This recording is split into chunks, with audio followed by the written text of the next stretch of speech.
سلام دوستای گلم، امروز برای شما دستور پخت یک از غذاهای سنتی و قدیمی ایرانی رو آوردم. دیزی یا همون آبگوشت. دستور پخت آبگوشت خب ممکنه به نظر خیلی ساده بیاد، ولی خب فوت و فنای خودشو داره که من توی این برنامه میخوام به یه سبک خیلی جالب و خوشمزه بهتون یاد بدم که چجوری دیزی رو درست کنید. مهمتر از پختن دیزی به نظر من پرزنت کردن این غذا هستش. سبکی که شما اینو پرزنت میکنین و ساید دیشای خوشمزه که کنارش میذارید. من امروز اینا رو پختم به این صورت. این هم گوشت‌گوبیده خوشگل و جذابمون هست و تمام این ساید دیش‌های خوشمزه که از سالاد شیرازی و ماست و خیار و سیر ترشی و این هم ترشی خونگی هستش که دستور پختش و درست کردنش توی کانالم هست، حتما ببینید. خیلی ترشی خوشمزه و جذابیه و نونای تافتون خونگی که امروز اینا رو پختم که با این آبگوشت سروش کنم. حالا پس با هم بیایم بریم ببینید من اینا رو چجوری درست کردم.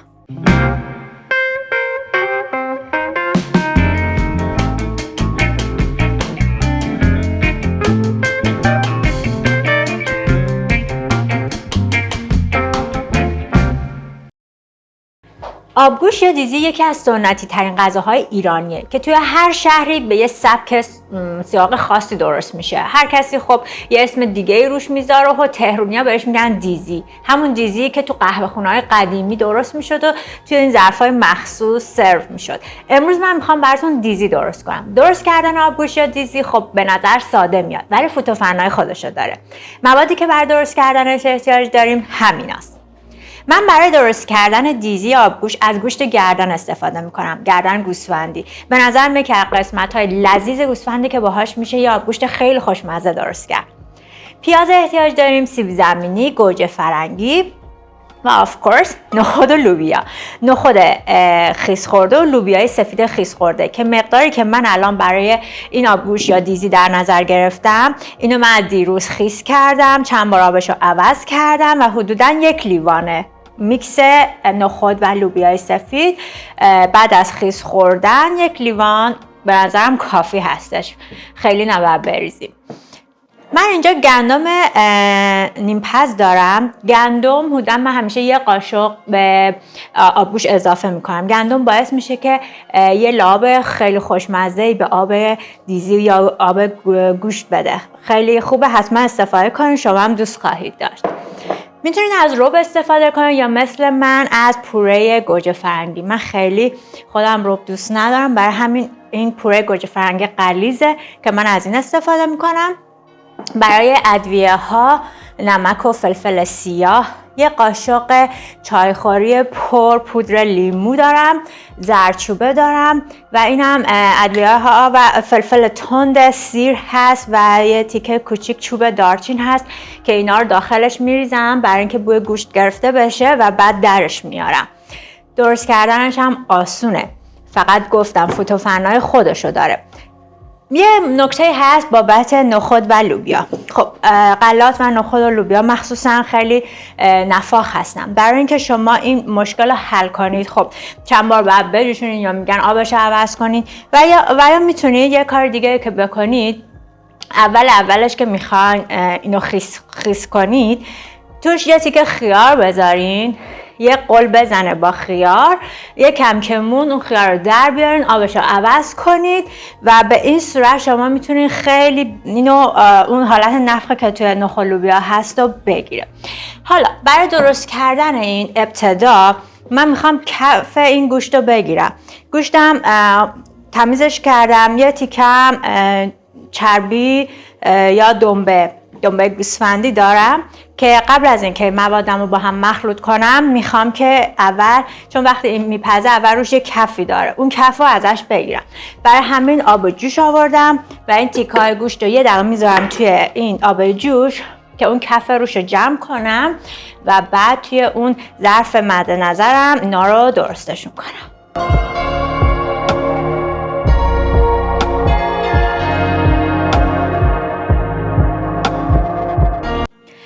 همین که ما گوشت رو میریزیم توی آب جوش فقط چند دقیقه کافیه که این کفش بیاد رو. من همین موقع بعد چند دقیقه کلا این آب رو خالی میکنم با کفش و گوشتم رو بعدش توی آبگوشت یا دیزی استفاده میکنم. الان این اوکیه، من این آب رو خالی میکنم و برمیگردم که بهتون بگم بعدش باید چی کار کنیم. من امروز میخوام دیزیمو توی این قابلمه سفالی با مزه درست کنم. اول از همه پیاز رو خورد میکنم. بعضی پیاز رو همینجور درسته میندازن که بعد درش بیارن، ولی من فکر میکنم اگه پیاز رو قشنگ خورد کنیم و بذاریم با گوشت و این حبوباتی که هست با هم بپزه، خیلی طعمش خوشمزه تر میشه. برای همین پیاز رو قشنگ من خورد میکنم، نگینی کوچیک کوچیک، و اضافه میکنم به مواد.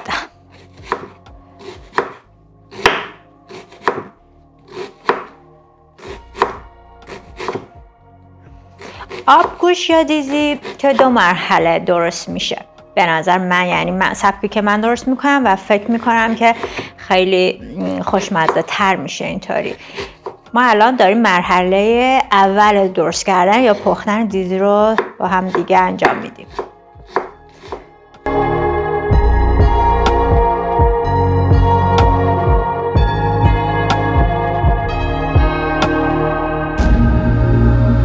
خب پیازا رو خورد کردم.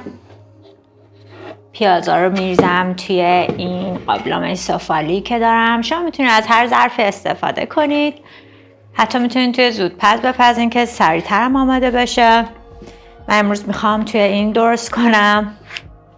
ظرفای سفالی کوچیک هم که داشته باشین که توش دیزی رو سرو میکنم، اونا هم خیلی خوبه. حالا گوشتامو میذارم.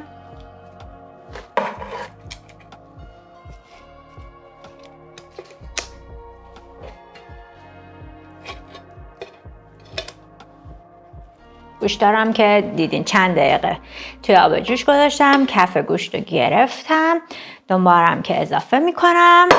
حالا حبوباتمون، نخود و لوبیایی که از قبل خیس کردم، آبشو با یه نصف خیار جوشوندم که نفخشم بگیره. همونجور که گفتم حبوبات و یه سری غلات خیلی نفاخن. این کلا رو هم دیگه بعد از خیس خوردن یه لیوان بیشتر نیست.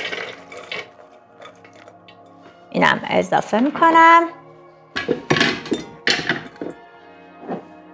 حدوداً 2 قاشق غذاخوری کم سرخالی بهش من گندم اضافه میکنم که این یک گندم نیم پز هستش و ادویه ها به غیر از نمک، فلفل سیاه، زردچوبه،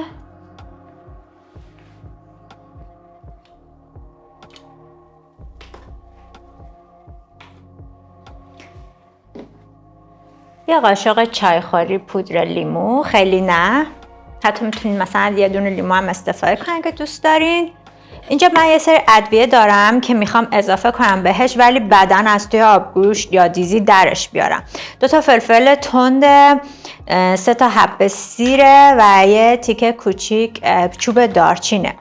من سیرا رو همینجور که با پوست هست فقط روش رو با پشت چاقو اینجوری یه فشار بهش میدم که باز شه. فلفلارم یه دونه با چاقو روش شیار میدم. من یه تور استفاده میکنم، همه اینا رو میذارم توی این توری،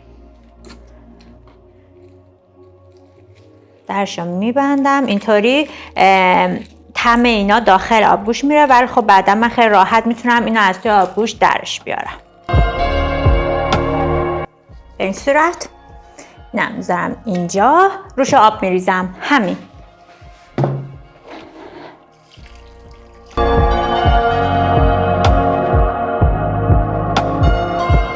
حالا اینا رو میذاریم روی شعله. من چون دارم توی این ظرف سفال درست میکنم، شعله اجاق گاز رو کم میکنم و میذارم اینا حسابی با هم دیگه بپزه و جا بیفته.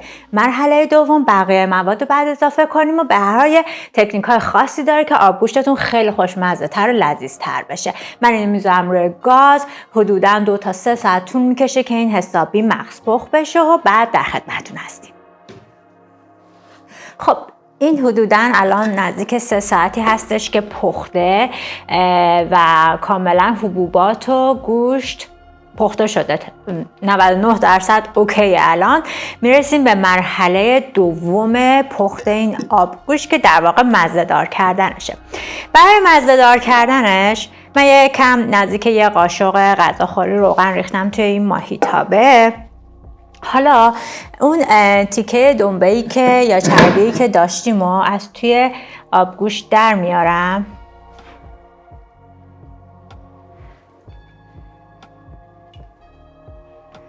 به این ماهیتابم منتقلش میکنم.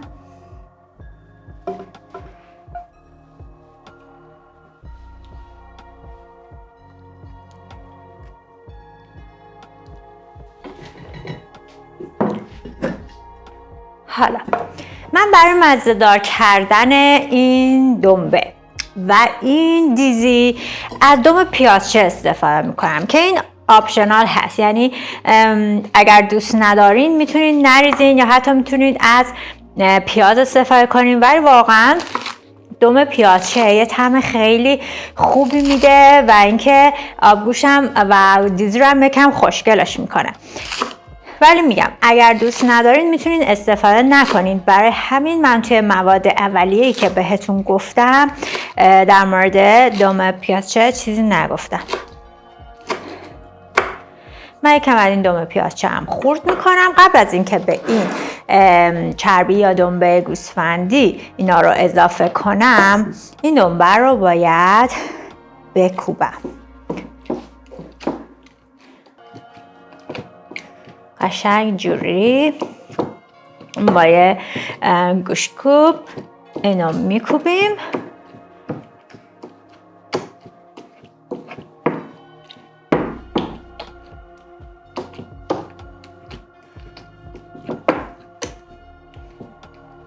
خب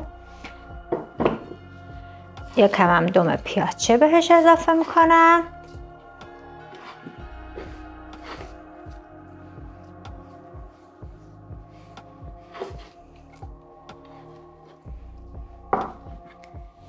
با یک کم زردچوبه، خیلی کم چون توی آبگوشت یا دیزیمون داریم اینو، که بعد من الان اینو تفتش میدم. یه قسمتشو الان به این دیزی استفاده میکنم، یه قسمتش هم نگه میدم آخر سر که میخوام سرو کنم.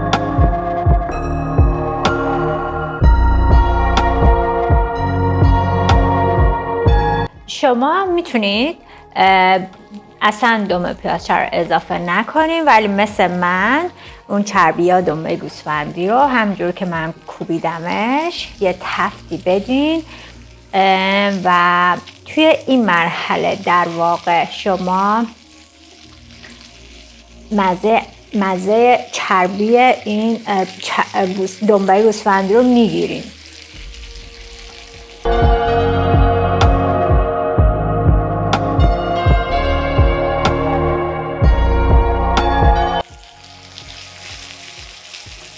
خیلی کم در حد یه قاشق فقط از روی این بر میدارم برای تزیین روی دیزی و ما بقیش رو با حالا میتونید رب بریزین یا مثل من از پوره گوجه فرنگی استفاده کنید. یه تفت میدم که بوی خامی این گوجه فرنگی گرفته بشه.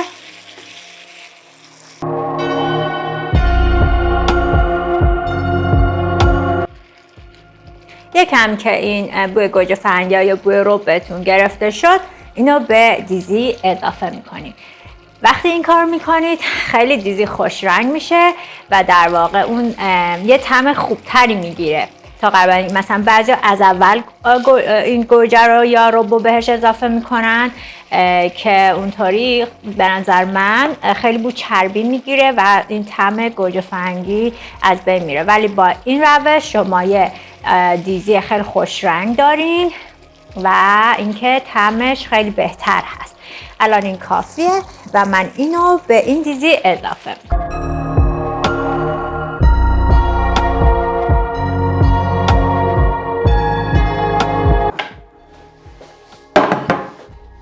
خب توی این مرحله من یه گوجه فرنگی هم بهش اضافه میکنم.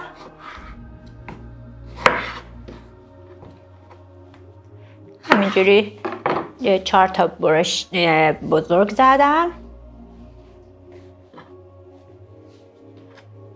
و سیب زمینی ها. سیب زمینی ها رو من پوست کندم، اینا رو هم همینجور با چند تا گرش بزرگ به این اضافه کنیم.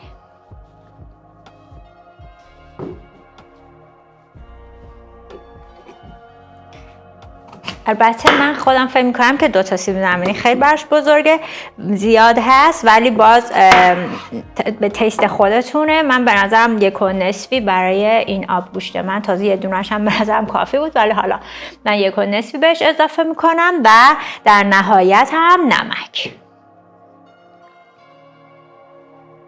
خب الان اینو میذارم که قشنگ جا بیفته، سیب زمینی و گوجه پخته بشه. بعد از اینکه پخته بشه یه لعاب خیلی خوبی میندازه و به خاطر اینکه این مرحله آخر ما دنبه گوسفندی رو با رب یا با آب گوجه فرنگی یا گوجه پوری که داشتم سرخ کردم و بهش اضافه کردم، خیلی قیافه خوشگلی پیدا میکنه. همین الانش هم خیلی قشنگه.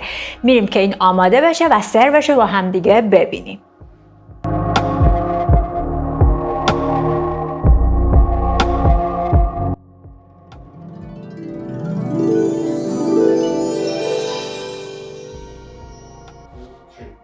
خب دوستای گلم، دیزی و آبگوشت خوشمزمون حاضر شده و من گوشت‌کوبیده‌شو به این صورت دیزاین کردم و توی خمیر نون تافتونی که خودم درست کردم در واقع دارم سروش میکنم. نون تافتونای خوشمزه‌ام جداگانه پختم و دستورپختش هم به زودی توی کانالم حتما میذارم و اینم سفره رنگارنگ ایرانی که پر از عشق و برای خانواده ارزش خیلی زیادی داره. این نشون دهنده وقت ارزشیه که مادر خانواده یا زن خانواده واسه تک تک اعضای خانواده میذاشته. سالاد شیرازی، انواع ترشیا، ماست و خیار، سبزی خوردن، دوغ خوشمزه و بالاخره سفره ایرانی. امیدوارم به این سبکی که من دیزی رو امروز پختم اینو بپزین و از خوردنش لذت ببرید. اگر این کانال رو دوست دارین، این برنامه رو دوست دارین، لطفاً توی کانال من سابسکرایب کنید و منو برای درست کردن رسیپی‌های دیگه تشویق کنید. تا رسیپی بعدی، خدا نگهدار.